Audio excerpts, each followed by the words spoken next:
요한복음 3장 3절에서 8절 말씀을 함께 합독하겠습니다.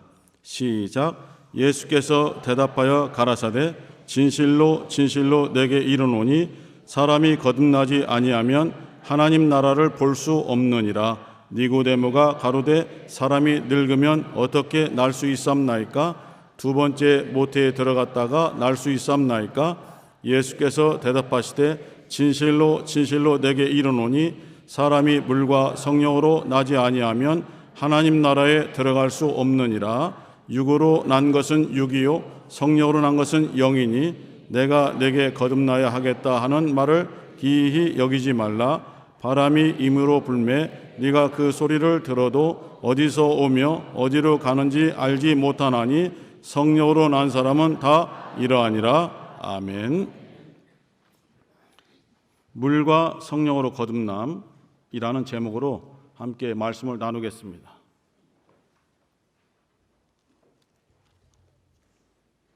우리가 하나님 앞에 처음 서게 되면은 하나님 앞에서 우리가 죄인임을 먼저 인정해야 됩니다. 죄인임을 인정하지 않는 사람은 하나님을 믿고 하나님을 알고 하나님의 뜻대로 산다라고 말할 수 없습니다. 그런데 바리새인, 사두개인, 제사장들을 보면은 하나님 앞에서 죄인임을 인정하지 않고 하나님의 뜻대로 산다라고 주장하면서 일반 백성들을 지도하는 위치에 있었습니다. 얼마나 외식됩니까? 얼마나 썩은 냄새가 나는 회칠한 무덤입니까? 그래서 예수께서 그것을 지적하신 거잖아요. 그래서 우리도 하나님 앞에 나는 죄인입니다라고 인정하는 것이 필요하고 나의 죄를 고백하고 돌이키는 회개하는 과정이 필요합니다. 그래 나 죄인이야 어떻게 할 거야 하는 것이 아니라 죄인이라고 인정했으면은 자기 죄가 무엇인지를 깨닫고 하나님 앞에 고하면서 이 죄 때문에 마음이 너무 아프고 상심되고 심령이 슬프니 정말 잘못된 것을 인정하고 뉘우칩니다 하는 회개의 과정이 필요하죠. 그래야 하나님께서 우리를 보시고 용서를 해 주실 거 아닙니까?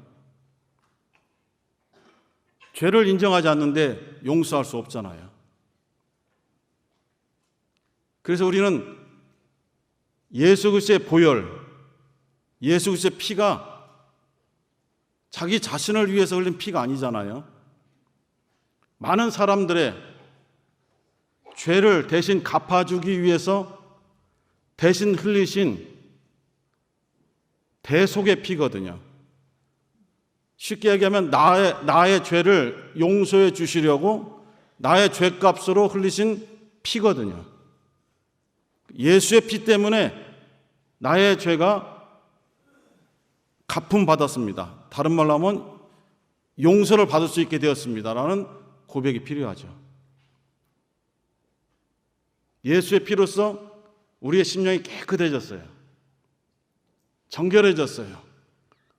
그럼 이 비어있는 깨끗해진 심령 속에 무엇을 모셔 드려야 됩니까? 예수 이름을 모셔 드려야 되겠죠. 예수 이름을 기쁜 마음으로 마음의 문을 활짝 열어서 기쁘게 모셔드리는 것을 영접이라고 합니다.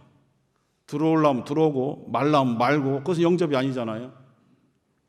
요즘은 잘 모르겠는데 어렸을 때 외갓집 같은 데 가면은 외숙모님이나 외할머님이 방에서 그냥 막 뛰어나오시는 거예요. 신발을 신질 않아요. 흔히 요즘 아이들은 버선을 잘 모르겠지만 버선발로 뛰어나온다고 하잖아요. 신발도 신지 않고 막 뛰어나오는 거예요. 너무 기쁘니까. 먼 도회지에서 온 자기 외손주를 기쁘게 받아들이는 거잖아요. 이게 영접이잖아요. 우리가 예수 이름을 영접할 때 자 들어오시려면 들어오시고 말라 마시고가 아니라 정말 기쁨으로 내 양말이 좀 버리면 어떻습니까? 먼지가 묻으면 어떻고 흙이 묻으면 어떻습니까? 너무나도 소중한 분이 찾아오셨는데 막 뛰어나가서 영접해 드려야 되겠죠. 빨리 들어오시라고, 너무 반갑다고 손을 잡고 얼마나 어떻게 지내셨냐고. 그러한 영접하는 마음으로 예수 이름을 우리 심령에 모셔드리는 거죠. 그게 바로 예수 이름을 믿는 거지 않습니까? 그러면 우리에게 어떤 권세를 주시나요? 하나님의 자녀되는 권세를 주시잖아요. 이것이 바로 구원받은 그리스도인입니다. 오늘 일산예배당에서 찬양한 그 가사 내용이 찔림이 굉장히 많았잖아요. 나는 그리스도인인가? 너는 그리스도인인가? 가짜인가? 진짜인가? 정말 하나님을 아버지라 부를 수 있는 하나님의 자녀된 권세를 가진 자가 그리스도인이죠. 그 안에는 예수의 이름도 있고 예수의 피도 있고 하나님의 용서하심도 있잖아요. 이렇게 믿으면 구원을 받게 되잖아요. 그러면 하나님께서 우리에게 요구하시는 것이 뭐냐면은 너에게 구원받은 믿음이 있다는 것, 네가 진정한 그리스도인이라는 그 증거를 바깥으로 표현해봐라, 이렇게 말씀하시는 거예요. 마음속으로 나는 믿어요, 정말 믿어요, 진심으로 믿어요, 정말 간절히 믿어요 라고 마음속으로만 주장하지 말고 그것을 입으로 시인하라는 거죠. 마음으로 믿어 의에 이르고 입으로 시인하여 구원에 이른다. 입으로 시인하는데 그치지 않고 더 나아가서 너의 몸을 통해서 너의 마음속 깊은 곳에 있는 것을 꺼내봐라는 것이죠. 그것이 바로 침례입니다. 침례를 받아야만 구원받는 것은 아닙니다. 침례 받는 것이 구원의 조건은 아닙니다. 하지만 예수의 피로 속죄받고 예수의 이름을 믿어서 하나님의 자녀가 되는 권세를 가진 구원받은 그리스도인이라는 증거를 표현해봐라. 말로만 하지 말고 표현해보아라. 그것이 바로 예수 이름으로 받는 침례입니다. 침례 요한을 잘 아시잖아요. 그가 처음으로 외친 메시지가 뭡니까? 회개하라. 천국이 가까웠느니라. 회개하라. 회개하라. 외칠 때에 어떤 반응을 보이냐면은 자기가 죄인임을 인정하는 사람만이 회개할 수 있어요. 그렇죠? 죄인임을 인정하지 않으면은 나는 죄인이 아니야. 회개할 것이 없어. 그렇게 주장할 수밖에 없어요. 그래서 침례 요한의 회개하라라는 외침을 듣고 모든 사람들이 다 침례 받은 것이 아닙니다. 그 메시지가 하나님께서 나의 심령을 깨우시고 나의 완악한 마음을 무너뜨리시고 죽은 나를 살리시려는 생명의 음성으로 들려오는 자들은 어찌할 바를 모르는 거예요. 회개라는 음성이 너무너무 찔리기 때문에 어떻게 할지를 모르는 거예요. 맞아, 내가 죄인이었는데 죄인인 것을 인정하지 않고 지내왔어. 죄인인 것을 깨닫지 못하고 그냥 지내왔어. 맞아, 내가 먼저 죄인임을 인정해야 돼. 근데 회개를 어떻게 해야 되지? 회개 어떻게 해야 됩니까? 라고 물으니까 침례 요한이 침례 받으라. 마태복음 3장 11절에 침례 요한은 나는 회개케 하는 침례를 베풀러 왔다라고 했습니다.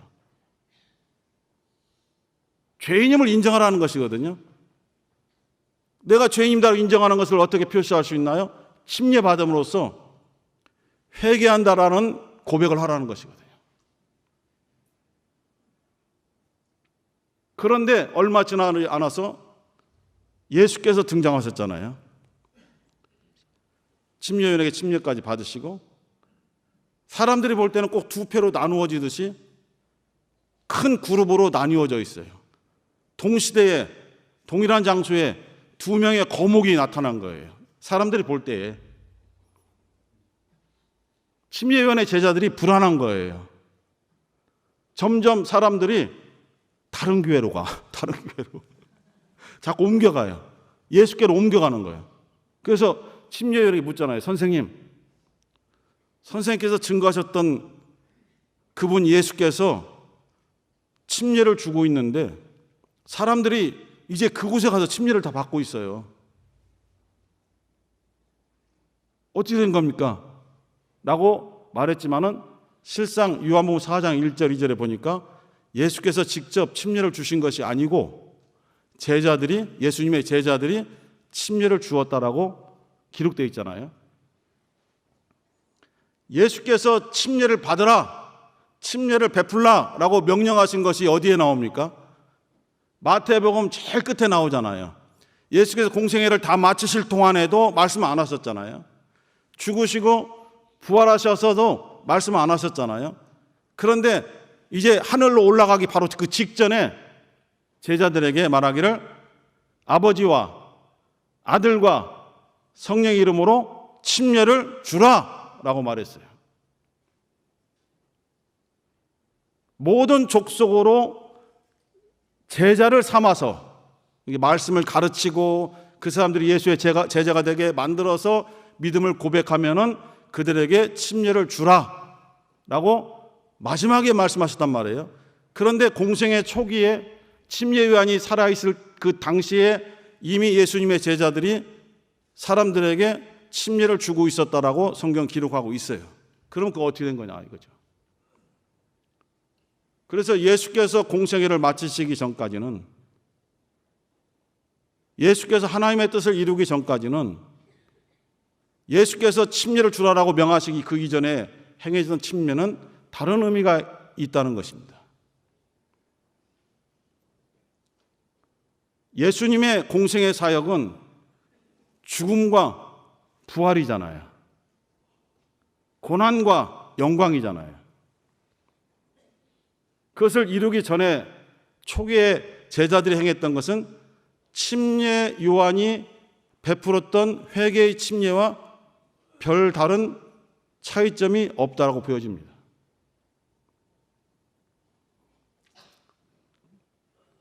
성경을 볼 때에 사람의 눈으로 정확한 답을 100% 옳은 답을 말하기는 곤란한 거예요. 왜냐하면 똑같은 본문을 가지고 조금씩 다르게 보면서 해석할 수 있기 때문이에요. 우리 안에서도 조금씩 다르게. 더 나아가서 장로교, 감리교, 성결교, 순복음교에 나가면 더 틀려지죠. 점점 벌어집니다. 사도행전 19장에 보니까 바울이 에베소 지역에 갔을 때에 예수를 믿는 제자들이 있어서 묻기를 너희가 믿을 때에 성령을 받았느냐? 라고 물어보니 그 사람들이 말하기를 우리는 성령이 있음도 들어본 적이 없습니다라고 고백한 적이 있잖아요. 그래서 이거 어떻게 된 일이냐면은 아볼로라는 사람이 있어요. 유대인입니다. 유대인이지만은 알렉산드리아라는 도시에서 태어나서 거기서 자라났어요. 이집트에 있는 도시입니다. 그 당시에 세계 제2의 도시입니다. 제1의 도시는 로마, 제2의 도시는 알렉산드리아, 제3의 도시는 안디옥이 되겠습니다. 그 알렉산드리아가 어마어마하게 큰 도시이기 때문에 핍박받는 우리 그리스도인들이 도망가서 숨으면은 잘 찾아내지를 못해요. 왜냐하면 디아스포라, 이미 그곳에 살고 있는 유대인들이 많이 있기 때문에 구별하지 못해요.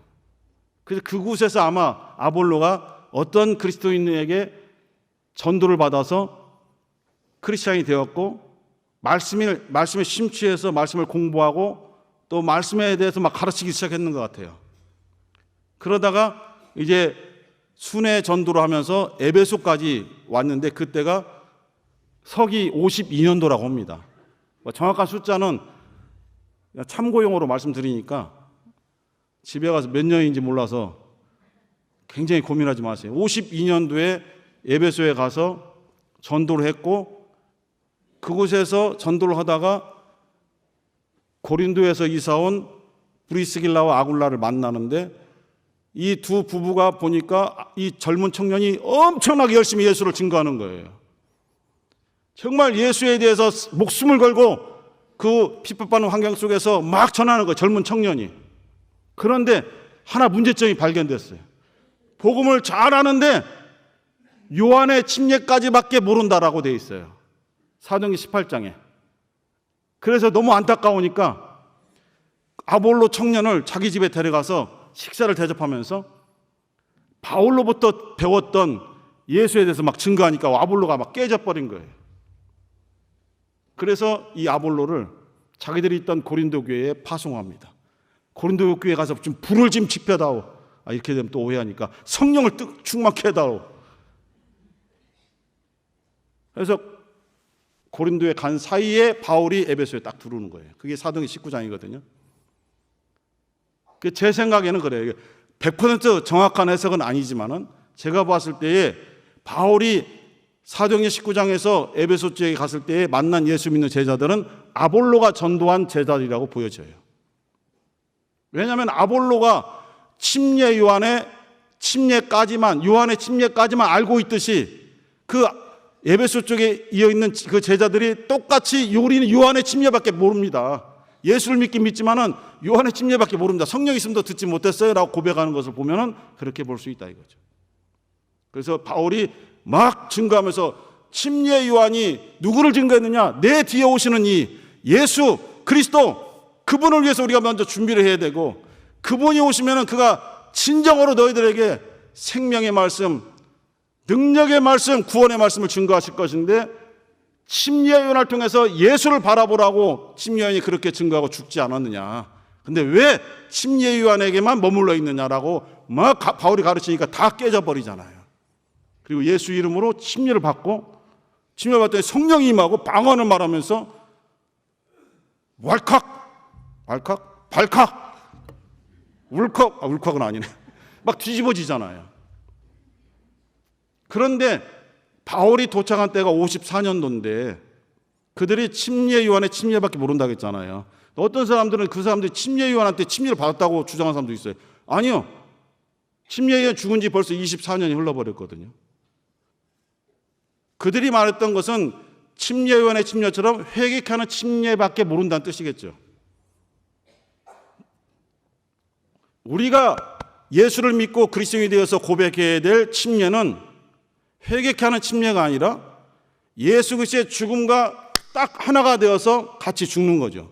물속에 들어가서. 그리고 예수께서 다시 부활하신 것처럼 물속에서 올라올 때 예수와 함께 딱 연합해서 함께 부활을 체험하는 거죠. 부활 생명을 가지는 것이죠. 이것이 바로 우리가 받은, 예수 이름으로 받은 침례인 것입니다. 침례를 받은 사람은 자신이 예수의 피로 속죄받았음을 인정하는 자들이에요. 예수 이름의 침례를 받은 자들은 예수 이름을 기뻐 영접한 자들이 침례 받은 것입니다. 예수 이름의 침례를 받은 자들은 하나님을 진정으로 성령의 감동하심으로 아바 아버지라 부르짖는 진정한 그리스도인들이 침례를 받는 겁니다. 거듭난 자들이 바로 침례를 받는 거예요. 침례로서 거듭남을 증거하는 것이죠.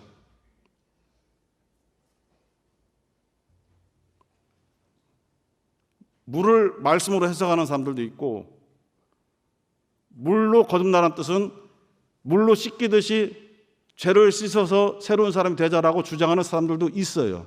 그런 여러 가지 학설들이 있어요. 그런데 강단에서 이런 설, 저런 설, 뭔 설이 있으니 그것을 보고 필요한 것을 골라 쓰시오라고 말할 수는 없잖아요. 나름대로 기도하고 말씀 공부하고 깨달아진 것을 가장 감동받고 성경을 통해서 이것이 더 가깝다라고 믿어지는 것을 여기 선포하는 것이잖아요. 다른 해석이 있을 수도 있지만은 물로 거듭나라는 것은 바로 진정으로 예수의 피로 속죄받고 예수 이름으로 하나님의 자녀가 된 자들, 정말 그래서 하나님을 아바 아버지라 부르짖는 진정한 그리스도인들이 침례를 받는 것이다. 물로 거듭난 것이다 라고 말하고 싶어요. 그리고 성령으로 거듭나라는 것은 뭐냐? 우리의 육체는 우리의 엄마, 아빠를 통해서 생명을 가지게 되고 엄마의 이 모태에서 양육을 받다가 태어나는 것이잖아요. 우리 육체는 그렇게 태어납니다. 하지만 우리의 영혼은 그렇게 태어나지 않아요.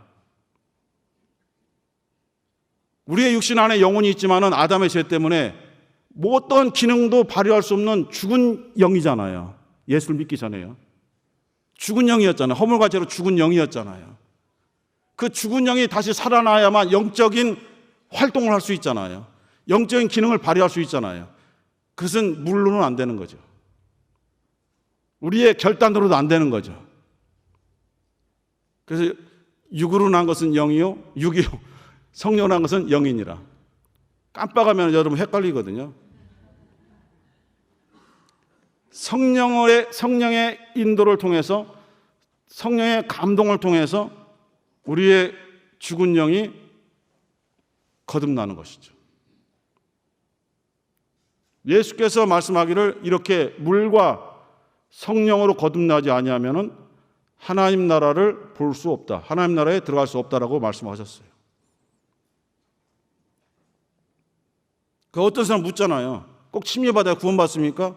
받기 싫다는 거잖아요. 성령 받아야 구원받습니까? 받기 싫다는 거잖아요. 진정한 그리스도인들은 주님의 말씀, 그리스도인이잖아요. 그리스도인이니까 그리스도인의 주인이 되신 그리스도께서 명령하신 대로, 말씀하신 대로 순종을 해야 진정한 그리스도인이죠. 주님께서 침례를 받으라 말씀하셨고 주님께서 성령을 받으라 말씀하셨잖아요. 그래서 선택의 어떤 여지가 있는 것이 아니잖아요. 우리가 선택하는 것이 아닙니다. 그냥 받아들여서 순종하는 것이죠. 그래서 그리스도인은 다른 말로 하면 주님의 종이라 할 수 있어요. 종. 자기의 의지를 표현하지 않고, 의지는 있으되 자기의 뜻을 표현하지 않고 자기의 주인이신 그리스도의 의지에 따라서 아멘하고 순종하는 자가 그리스도인이고 주님의 종이죠. 바울 사도는 모든 편지 쓸 때마다 나는 예수 그리스도의 종이다. 나는 그리스도인이다. 그걸 계속 강조한 거예요. 나는 예수 그리스도의 종이다. 나는 사람의 종이 아니라 예수 그리스도의 종이다. 내가 사람을 기쁘게 한다면 나는 하나님의 종이 아니다. 라고 성경 통해서 말씀을 주고 계시잖아요. 우리 모든 성도들은 오늘 찬양처럼 그리스도인이십니까? 생각을 좀 해보셔야 돼요.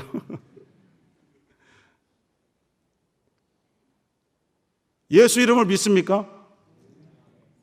이것도 좀 생각을 더 하셔야 되겠네요. 예수의 피로 속죄받은 것을 믿습니까? 예수의 피 때문에 우리가 깨끗해진 거예요. 예수의 피로 우리의 죄가 씻어 정말 깨끗해지는 거예요. 예수 이름을 믿어서 하나님의 자녀가 되었습니까? 자꾸 물어보면 또 다음 주에 안 나오신다고는 분도 있어요. 내가 유치원생이냐?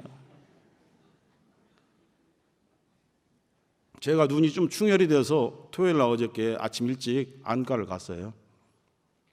근데 제 앞에 이제 초등학교 1학년 여자아이예요. 엄마 아빠 손에 이끌려서 이제 선생님만 들어가는데 무서워서 안 들어가려고 하니까 옆에서 간호사가 하나도 안 무섭다, 괜찮다는데 에이, 무서워, 아플 거야 갖다 나오더니 안약을 넣어주니까 에이씨 괜히 쫄았네. 너무 놀래. 거기 빵 터졌어요. 대기실이. 여자아이 1학년짜리가 에이 괜히 쫄았네 이러더라고. 하나도 안 아프네. 그래서 간호사가 아빠한테 배웠지 그러더라고요. 너무 놀랐어요. 여러분 하나님 앞에서 긴장하는 것도 맞지만 너무 긴장 안 하지 않으셔도 돼요. 여러분들을 모든 것을 감싸줄 수 있고 받아줄 수 있고 포용할 수 있는 분이 우리의 하나님 아버지이십니다. 돌아온 탕자가 저 멀리서 올 때 막 뛰어나가 그야말로 버선발로 막 뛰어나가서 안아주면서 볼을 맞추고 과거의 잘못을 따지지 않고 그냥 감싸주고 씻겨주고 새 옷을 입혀주고 반지를 끼워주고 잔치를 벌이시는 분이 우리 하나님이십니다. 하나님의 말씀은 우리에게 선한 결과를 주시려고 그 말씀을 하시는 거예요. 우리가 사망의 음침한 골짜기를 다닐지라도 해를 당할 것을 두려워하지 아니할 것은 주께서 함께 하시기 때문이다라고 우리가 고백하잖아요. 주님께서 함께 하시죠. 좀 더 구체적으로 주님이 하신 말씀이 우리와 함께 하시죠. 조금 더 구체적으로 그 말씀이 우리의 심령을 감동하면서 내 말을 들으라, 내 말대로 움직여라, 내 말대로 기도하라, 내 말대로 예배하라 라고 자꾸 권고하시는 것처럼 들린다 이거예요. 주님의 인도하심이죠. 가만히 계세요. 귀에 자꾸 이명이 들리네. 이명이 들려. 내 말대로 내 뜻대로 할 거예요 하는 건 안 돼요. 주님의 말씀을 정말 귀담아 듣고 그 말씀대로 순종하는 그리스도인들만이 이 어려운 시간, 어려운 환경을 이겨나갈 수가 있습니다. 사랑하는 우리 개혁성도 여러분, 우리는 다시 한번 정말 순수한 어린아이 같은 심령으로 고백을 해야 될 것 같아요. 처음 예수를 믿을 때처럼, 처음 그 감동이 왔을 것처럼 예수님께서 흘리신 피 때문에 제 죄가 속죄받았어요. 아멘. 여러분이 안 하니까 제가 아멘 하는 거예요. 예수 이름을 믿어서 하나님의 자녀된 권세를 가졌어요. 아멘. 주님의 말씀이 내 심령에 들어오니 내 영혼이 살찝니다. 아멘. 제가 세상의 유혹에 빠지려고 할 때마다 맞아! 나는 침례를 받았던, 곧 예수와 함께 딱 하나가 되어서 죽었던, 예수와 함께 하나가 되어서 다시 살아난 나는 진정 그리스도인이야. 세상의 유혹에 빠지지 말아야지. 아멘. 얼마나 세상에서 유혹이 들어오는지 아십니까? 별별 말이 다 들어오거든요.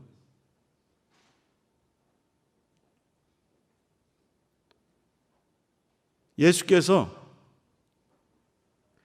세상이 너희들을 미워하는 이유가 있다. 세상이 너희들을 시기하는 이유가 있어. 왜냐하면 너희들이 세상 말을 따르지 않고 내 말, 진리를 따르기 때문에 미워하는 거야. 그러므로 너희들을 어렵게 하려고 계속 미혹하고 환난을 주고 핍박할 거야. 그러나 두려워하지 마. 왜냐하면은 담대하라. 내가 세상을 이겼노라. 말씀을 주시면서 나를 믿고 따르면은 세상을 이긴 나 예수 그리스도 안에 너희들이 있기 때문에 결코 너희들은 세상의 유혹에 쓰러질 수 없어. 세상에서 패배당할 수 없어. 라고 강력한 말씀을 주셨거든요.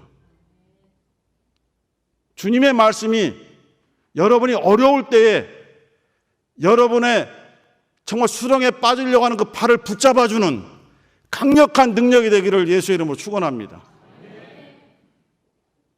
여러분의 가정에서 가족들이 여러 가지 이유 때문에 힘들어하고 고통스러워하고 아파하고 눈물을 흘리고 슬퍼하며 정말 괴로워할 때에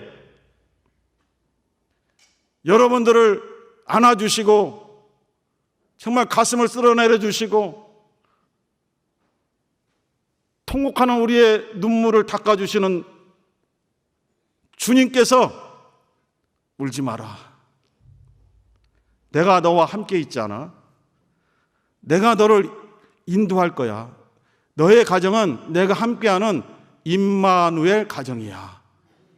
그러므로 두려워하지 말고 어려울 때에 조금만 더 참고 기도해봐. 그러면 하나님께서 주시는 영광의 날이 돌아올 거야. 주님께로부터 유쾌하게 되는 날이 곧 돌아올 거야. 라고 말씀을 주시는 거예요. 그래서 항상 마음의 문을 열고 깨끗하게 유지할 필요가 있어요. 주의 말씀은 거룩하기 때문에 이 심령이 더러움으로 가득 차 있으면 들어오질 못하시거든요. 깨끗해야 돼요. 그래서 우리가 항상 주님, 오늘도 연약해서 주님 앞에서 회개할 수밖에 없습니다. 하지만 한 번도 용서해 주시고, 두 번도 용서해 주시고, 7번도 용서해 주시고, 70번에 7번까지도 용서해 주시는 주님의 그 크신 사랑 때문에 오늘도 죄를 고백하며 회개하오니 용서해 주옵소서.